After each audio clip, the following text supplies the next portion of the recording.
حضرت مالک بن دینار دنیا داری سے ہمیشہ دور رہتے تھے۔ یہاں کی رنگینیوں اور دلکشیوں کو دیکھ کر مالک بن دینار پر ایک ہی قسم کا خوف طاری ہو جایا کرتا تھا۔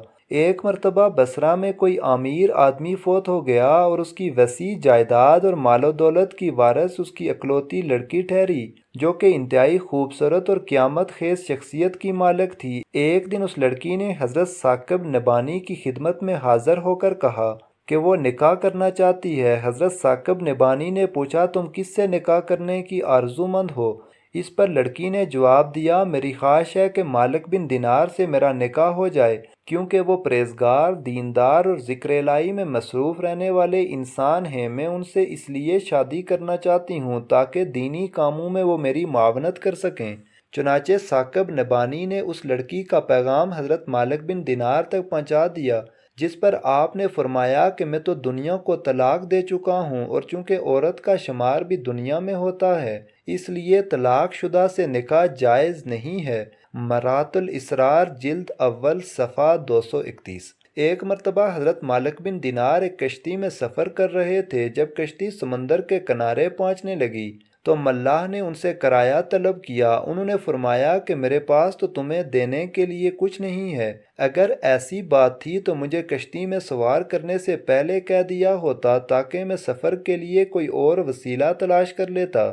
ان کی یہ بات سن کر کشتی کا مالک سخت بدتمیزی اور بد کلامی پر اتر آیا۔ اس نے آپ کو اس قدر مارا کہ آپ پر غشی طاری ہو گئی۔ کشتی والا بہت ہی ظالم اور سنگدل انسان معلوم ہوتا تھا۔ اس نے اس پر اکتفا نہ کیا بلکہ جب آپ کی غشی دور ہوئی تو اس نے آپ سے دوبارہ کرایہ طلب کرتے ہوئے کہا کہ اگر تم نے کشتی میں سفر کرنے کا معاوضہ ادا نہ کیا تو میں تمہیں دریا کی طوفانی موجوں کے سپرد کر دوں گا۔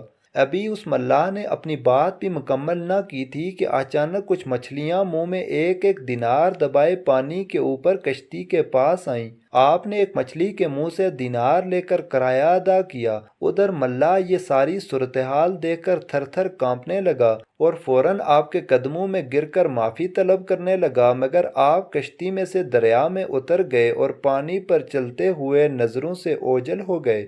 مرات الاسرار جلد اول صفحہ 229۔ حضرت مالک بن دینار میں لوگوں کو پرکھنے اور ان کے باطن کو سمجھنے کی صلاحیت تھی۔ ایک مرتبہ حضرت مالک بن دینار کسی مریض کی مزاج پرسی کے لیے تشریف لے گئے۔ وہاں پہنچ کر جب آپ نے دیکھا کہ مریض قریب المرگ ہے اور زندگی کی آخری سانس گن رہا ہے تو آپ نے اسے کلمہ پڑھنے کی تلقین فرمائی، لیکن وہ کلمہ پڑھنے کے بجائے بار بار 10 اور 11 کہتا رہا۔ تو آپ نے اس کا سبب دریافت کیا۔ آپ نے جب ایک مرتبہ پھر کلمہ پڑھنے کے لیے کہا تو مریض نے نکاخت کے عالم میں بتایا کہ جب وہ کلمہ پڑھنے کی کوشش کرتا ہے تو اس کے سامنے آگ کے 2 پہاڑ آ جاتے ہیں اور آگ کے شعلے اس کی جانب لپکتے ہیں۔ حضرت مالک بن دینار نے مریض کے پاس کھڑے دوسرے لوگوں سے پوچھا، کیا یہ شخص سود کا کاروبار کرتا ہے؟ لوگوں نے کہا، حضرت یہ بات بالکل درست ہے، لیکن آپ نے کیسے جانا؟ اس پر حضرت مالک بن دینار نے فرمایا کہ جس شخص کو دم آخر دشواری نظر آئے تو سمجھ لو کہ وہ کم تولنے والا اور سود کھانے والوں میں سے ہے۔